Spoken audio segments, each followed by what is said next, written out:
noveno encuentro de este programa de actualización primaria de la salud que organiza la Secretaría de Salud de la Municipalidad de San Pedro.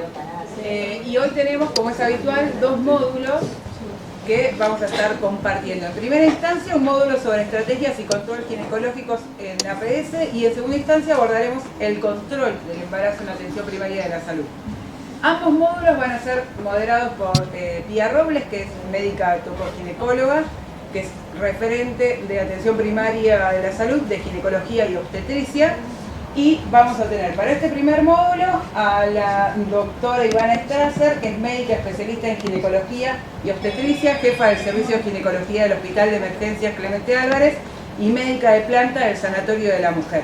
Y en el segundo módulo vamos a recibir también a Karina Martínez, que ya les presento porque están en el panel, médica especialista en obstetricia y subdirectora de la maternidad Martín de Rosario. Muchísimas gracias por venir.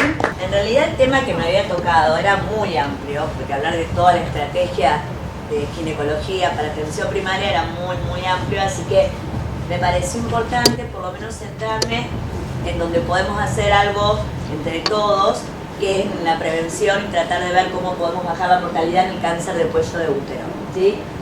Esto es, a título informativo, saber que hay 530.000 casos nuevos de cáncer cervical en el mundo, que el más del 85% ocurren en países de subdesarrollo, donde tienen la mayor mortalidad, más 3 veces más alta, sobre todo en América Latina y el Caribe, lo que marca también una desigualdad a nivel de la salud.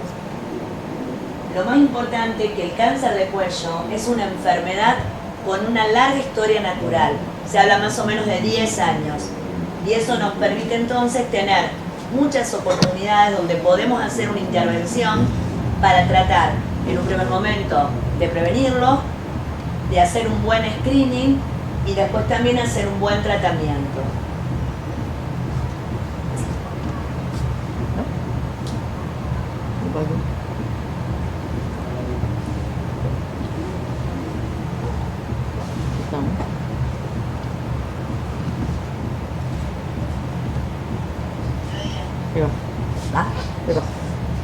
Bueno, en Argentina es el tercer cáncer en frecuencia en las mujeres. Hay una incidencia de 16.7 casos por cada 100.000 habitantes, 4.500 casos nuevos al año, y es la primera causa de cáncer, de muerte por cáncer ginecológico en las mujeres, con 1.800 casos al año. Lo que decíamos, más o menos, tercera causa de cáncer ginecológico.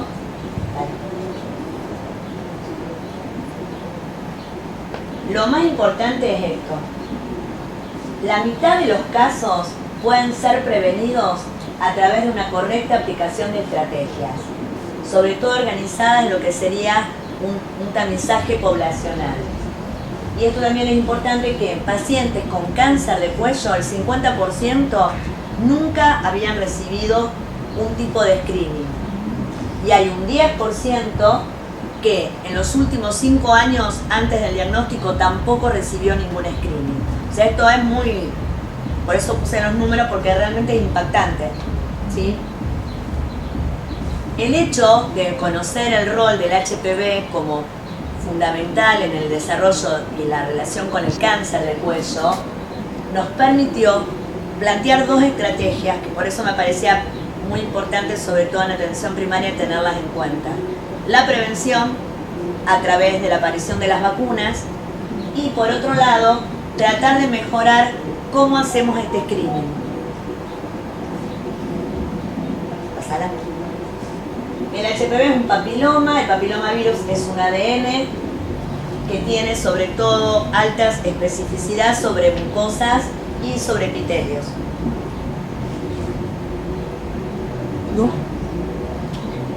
Otra cosa importante, alrededor es la infección de transmisión sexual más común en las mujeres, ¿sí? También en los hombres. Y el 80% de las personas sexualmente activas vamos a haber tenido contacto con el virus. ¿Sí? El 80% hemos tenido en alguna vez en el momento de nuestras vidas contacto con el virus. Hay 200 serotipos, dentro de estos 18 están relacionados directamente con el cáncer de cervix y el 16 y el 18 son los que nos representan el 70% de los casos. El hecho de entender la historia natural del virus, y esto también sirve donde hay el HPV, donde hay una infección inicial en un cuello normal, generalmente para que el virus pueda penetrar, necesita que haya microabrasiones. Hay un alto tiempo donde hay un alto clearance del virus, sobre todo esto está relacionado con la edad del paciente, o sea, mayor clearance lo vamos a tener a menor edad. Dado las condiciones propias de inmunodeficiencia, es decir, no solamente el HPV, sino con factores agregados, podemos que la infección del HPV persista y pueda ser un continuo, una progresión hasta una lesión precancerígena, es decir, antes de atravesar la membrana basal, y después puede llegar a ser un cáncer.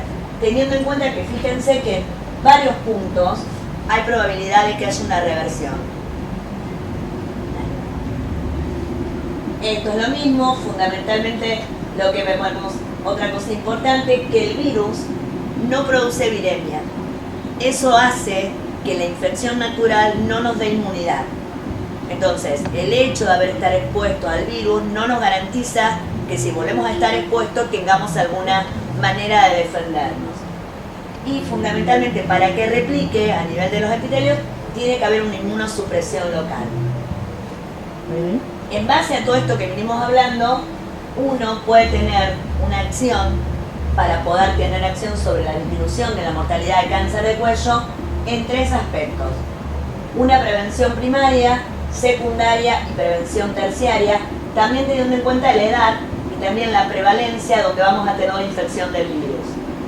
La prevención primaria, fíjense que fundamentalmente es entre los 9 y los 15 años, que tiene que ver con el inicio de las relaciones sexuales, donde podemos actuar, y es fundamental, es la vacunación, no solo de las nenas, sino también de los varones, y también tener una acción preventiva en lo que respecta a la cuestión sexual, al uso del preservativo, a las conductas saludables, el tabaquismo, a la detección de otras enfermedades de transmisión sexual.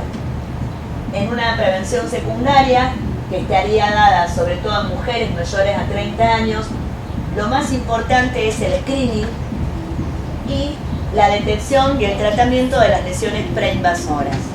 Y ya después, como prevención terciaria, que también se da, si miramos hay un grupo etario diferente, tener en cuenta que el tratamiento de las lesiones del cáncer invasor, que obviamente, si uno mira también, esto tiene implicancia en cuanto a la posibilidad costo-económica.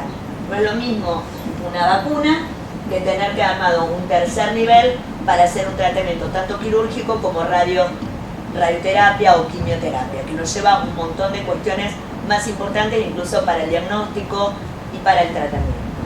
Y también tener en cuenta que tenemos que tener, obviamente, casos donde aparte del tratamiento, tener un sostén del paciente con cuidados paliativos, donde intervienen también psicólogos, tratamiento del dolor, etcétera, etcétera.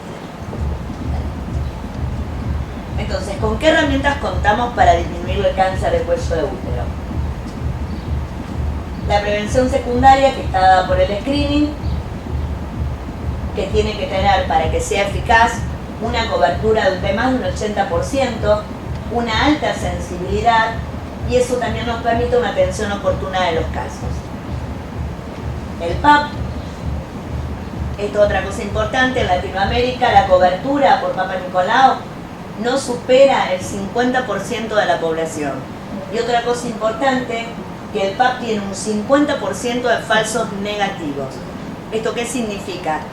Que la lectura de una citología, que nosotros pensamos que es negativa, puede haber un 50% de personas que tengan patología.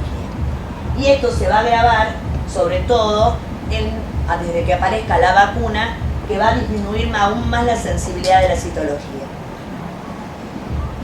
La prevención primaria a través de la vacunación, donde los objetivos de la vacunación van a disminuir la cantidad de citologías anormales, va a disminuir los procedimientos quirúrgicos y también todo lo que sea también lesiones, tratamiento de lesiones genitales externas, como son las verrugas, que también es una enfermedad de transmisión sexual muy común y un problema que sobre todo en las personas jóvenes tiene una trascendencia también en la vida sexual.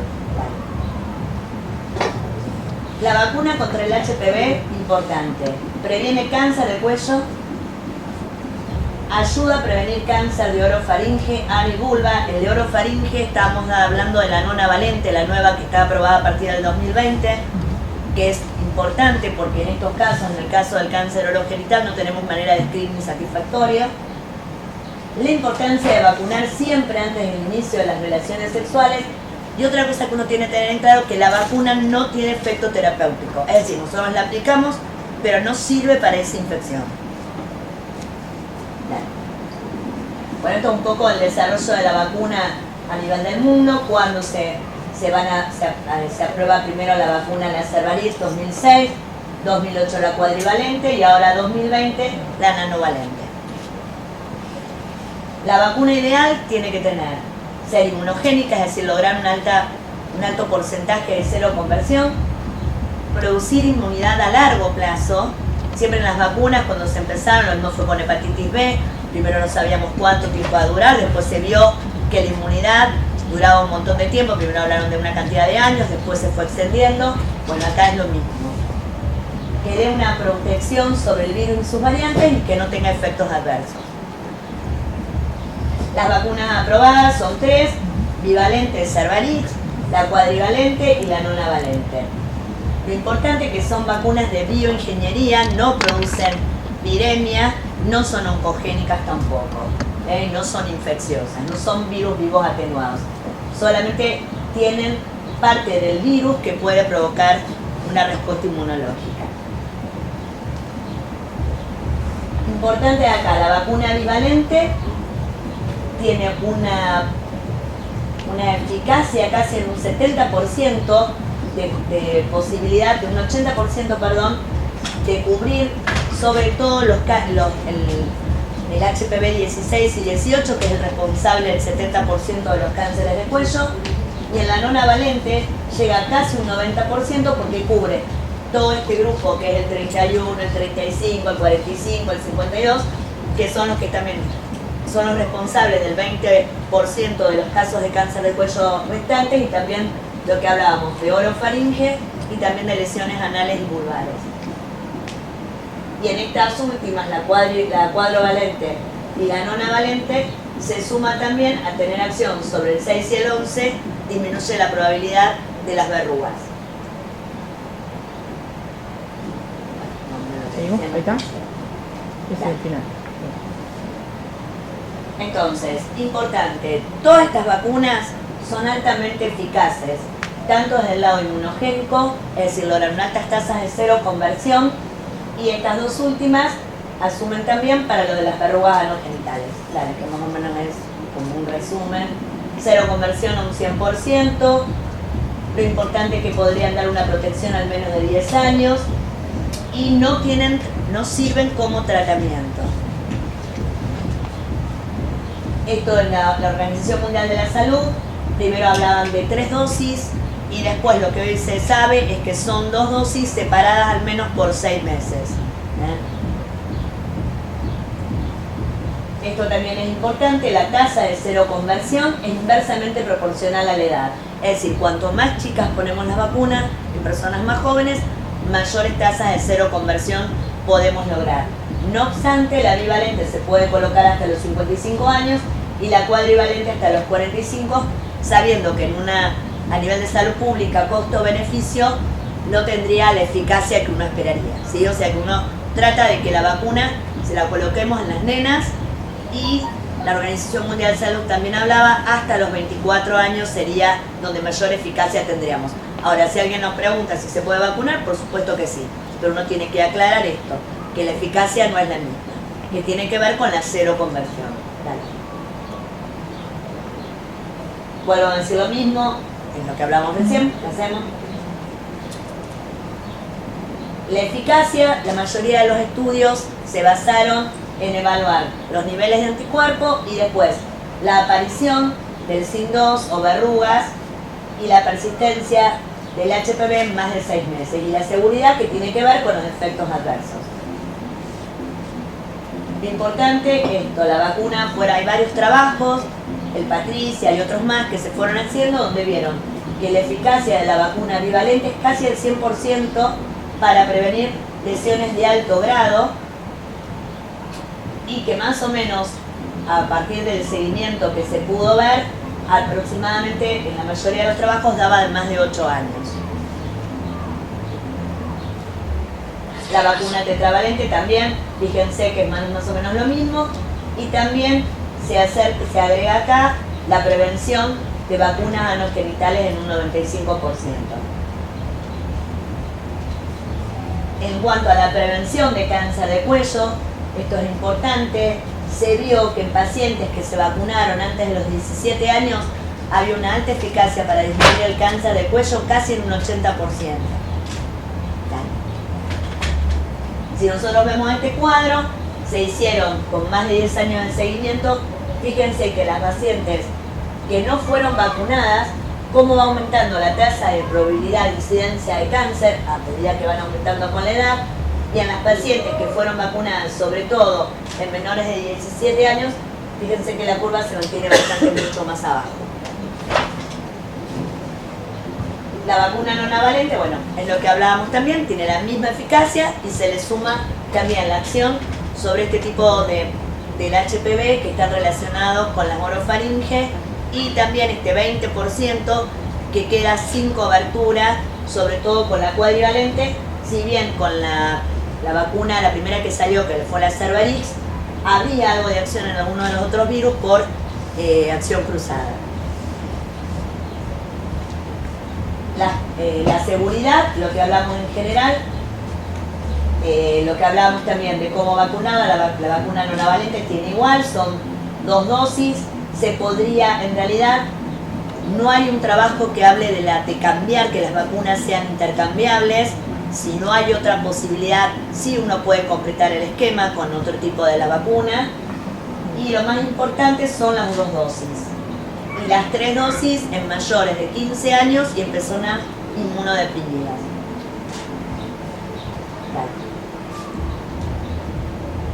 La seguridad, perfil de seguridad en un seguimiento por más de 14 años. Las reacciones adversas son a nivel del sitio de inyección, y lo que se habló en un primer momento de síncope tiene que ver con que eran nenas, entonces por ahí estaba más asociado el miedo. Y en el embarazo no hay recomendaciones para usarlo. Indicaciones, entonces, en mayores de 9 años, lesiones precancerosas, cáncer de cuello de útero, porque disminuye la probabilidad de cáncer de cuello de útero, cáncer de ano relacionado al HPV, verrugas anogenitales. Y lo otro que volvimos a decir, o sea, es un poco más. Esto es un metaanálisis para ver realmente el impacto de la vacunación del HPV, que se hizo en vacunación para nenas en más o menos en 14 países, y fueron más de 60 millones de personas vacunadas. Se observó que las infecciones disminuyeron, sobre todo en 16 y 18, en un 83% en adolescentes, 66% en mujeres de 20 a 24 años, sobre todo en un periodo de hasta 8 años después del inicio de la vacunación. Disminuyeron las verrugas anogenitales, y las lesiones precancerosas de cáncer de cuello también disminuyeron en un 51%. Fíjense que también lo que decíamos antes de lo de la edad, cómo los números también van cambiando de acuerdo a la edad donde hacemos la vacunación. Esto más o menos cómo fue la transición, cómo se fue incorporando a la vacunación en la Argentina, que en el 2015 lo más importante se modificó a usar 2 dosis. Si primero teníamos el esquema 0, 2 y 6, en los varones siempre fueron 2 dosis, a partir del 2015 pasamos a partir de hacer 2 dosis. Vuelta otra vez, yo creo que esto es importante, primera dosis a los 11 años, segunda dosis, intervalo mínimo de 6 meses después de la primera dosis. Y esto que hablamos, pacientes inmunodeprimidas o más de 15 años, hay que dar un esquema de 3. Esto es lo mismo. El esquema cuando no es incompleto, en realidad si el esquema es menor a 6 meses entre una dosis y la otra, habría que dar una tercera dosis. ¿Hacia dónde vamos? Los objetivos de la Organización Mundial de la Salud es, que esto está bueno, que es un objetivo target, que está puesto 90, 70, 90. Lograr un 90% de cobertura de vacunación de HPV en niñas, en todas menores de 15 años. Lograr un 70% de un tamizaje adecuado, sobre todo con el test de HPV, entre los 35 y 45 años, y un 90% de los tratamientos de lesiones, tanto precancerosas como manejo también del 90% de los cánceres invasivos. Esto va a permitir entonces disminuir la incidencia de cáncer de cuello de un 90% en los países de medianos y bajos ingresos, evitar más de 70 millones de casos en el próximo siglo y disminuir la mortalidad en un 10 y un 39% para el 2045. Y esto lo dejo así, que bueno, hay trabajos, todavía falta terminar, que puede estar dando vuelta, que todavía son datos limitados y no concluyentes, terminar hacia una monodosis, donde también habría una alta eficacia. Pero bueno, son los trabajos que lo avalan. Y otra cosa importante es, la vacunación va a tener un efecto también sobre el screening que nosotros conocemos, que es el Papa Nicolau, ¿sí? Va a disminuir la sensibilidad del PAP y va a disminuir la especificidad del PAP. Entonces el test de HPV va a ser una opción válida para tamizar la población vacunada. Esto tiene ventajas, que es más sensible y reproducible, tiene un mayor margen de seguridad para intervalos de tamizaje, adecuado control de calidad y más costo efectivo que la citología a largo plazo. Bueno, y esto debe avanzar a fase 3, que serían las vacunas terapéuticas.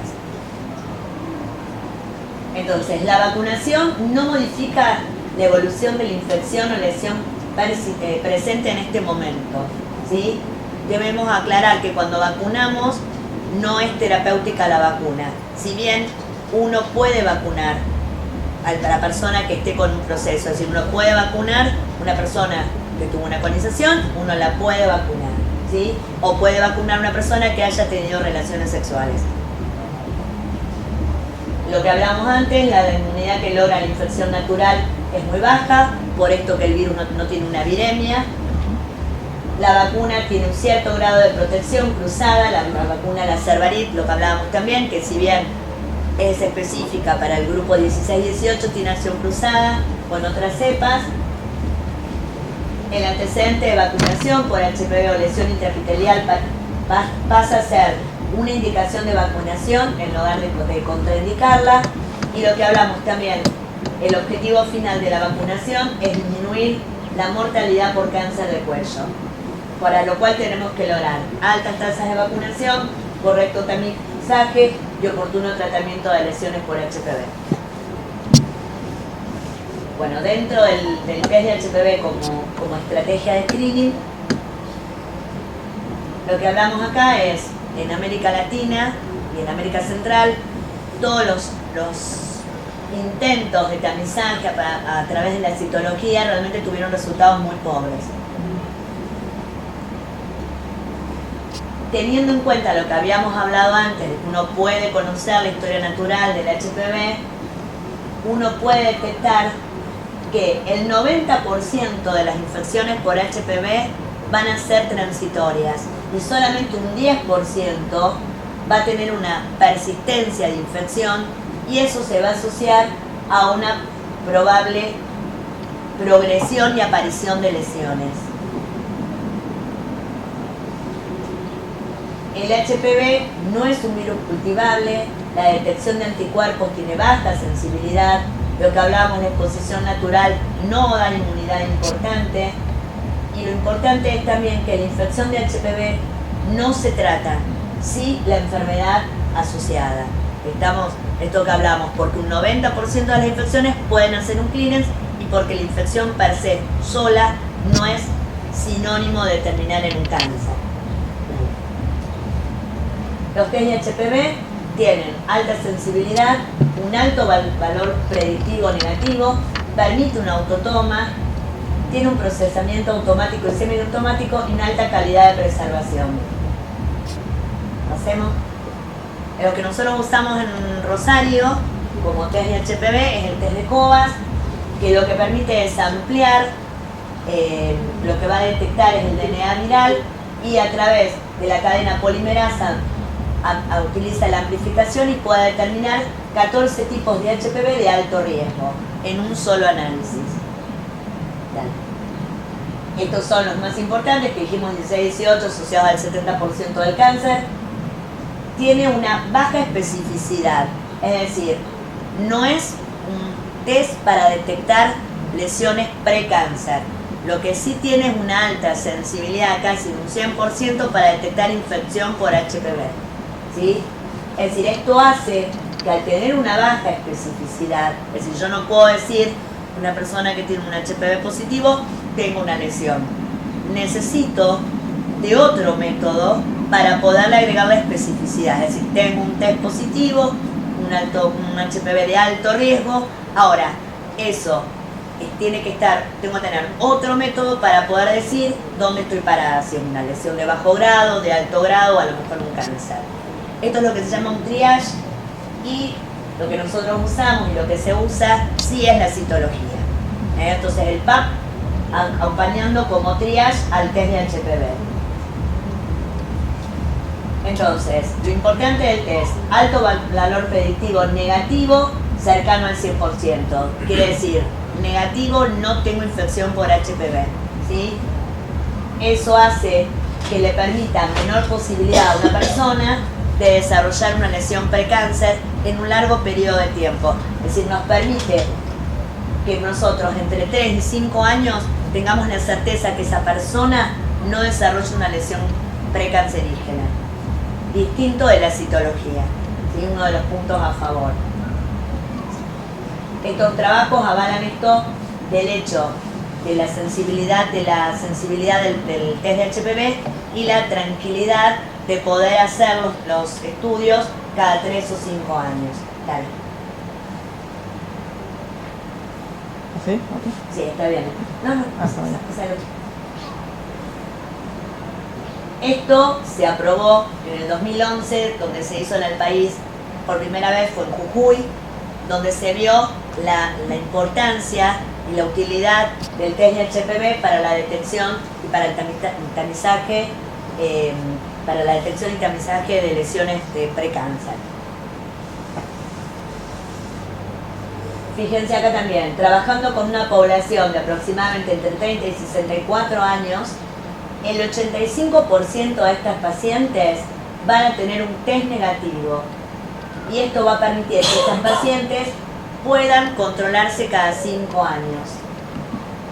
Dentro de los porcentajes de pacientes con test de HPV positivo, un porcentaje alto, casi un 70%, van a tener un triage negativo. ¿Qué significa? Un alto porcentaje, 85, le hago el test de HPV, va a ser negativo, la controlo en 5. Dentro de las positivas, solamente un 35% van a tener un PAP alterado. Eso hace que dentro de esas pacientes que me dieron positivas, yo las tenga que volver a controlar recién al año o año y medio con test de HPV. Dale.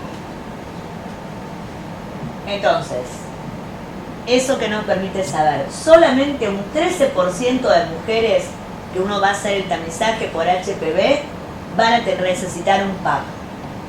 De esas que necesitan el PAP, el 30 o 35% van a tener una alteración y esas recién las vamos a tener que mandar a hacer una colposcopía. Entonces, fíjense que en una población de 10.000 mujeres tamizadas, 1.300 van a requerir un PAP. De esas 1.300, solamente van a requerir una videocolposcopía o una colposcopía a 400 o 460. Por lo tanto, con una población tamizada de 10.000 mujeres, solo se tendrán que contar recursos para realizar colposcopías, biopsias, etc. en 460. Fíjense que si bien uno piensa a lo mejor el costo o poder implementar el test de HPV, después a los números, el gasto el gasto que pueda tener a nivel, a nivel institucional es mucho menor. Esto es lo mismo, más o menos. Bueno, perdón. Acá lo que importante es esto.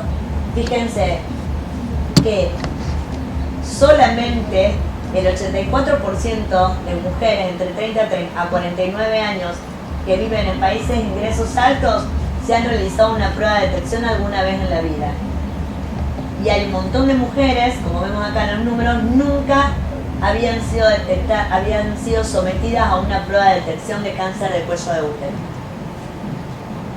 La estrategia, lo que es el test de HPV para screening primario, para las citologías inconclusas, para seguimiento también de lesiones de alto grado y también low SIL en mujeres de mayor edad. Bueno, esto es más específico por ahí de los ginecólogos. ¿Cómo se hace? En la primera consulta se hace lo que se llama un co-testing, es decir, se hace el test de HPV más el PAP, ¿sí? Que el PAP se lee en caso que el test de HPV sea positivo, si no, no se lee, ¿sí?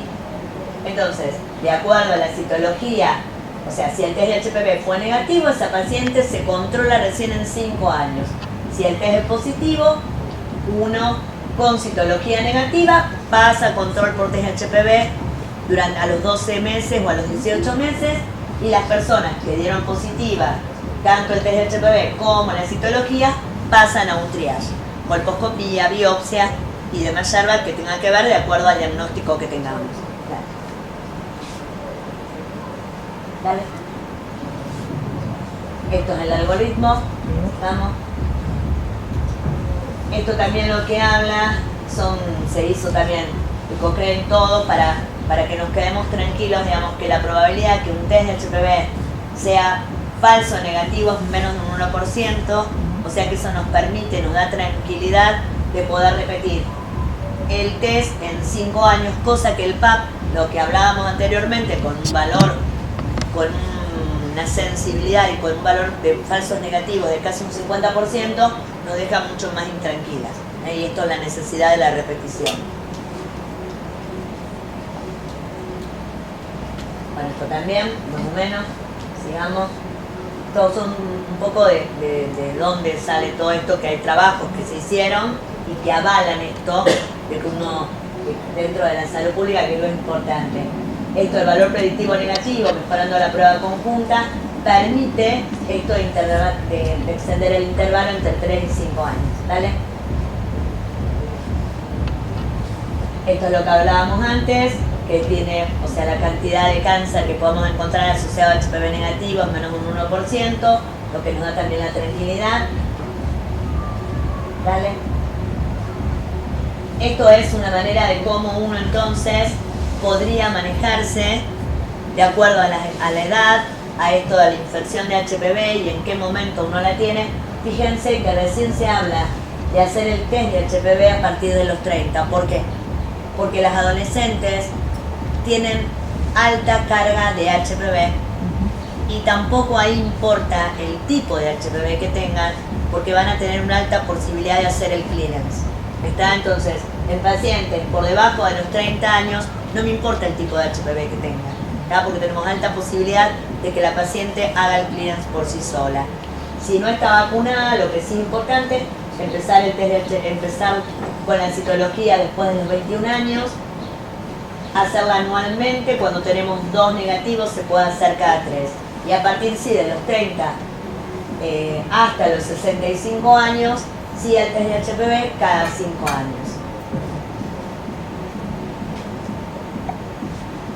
Esto es lo mismo. ¿Cuál es el costo del test? No sé, la verdad, o sea, a nivel público, privado, yo no sé, porque ¿Cubre con la los obra precios, social? la verdad que van cambiando, uno ¿Pero pierde cubre la noción. obra social? No. Obras sociales, lo que pasa es que no te lo están cubriendo como método de screening.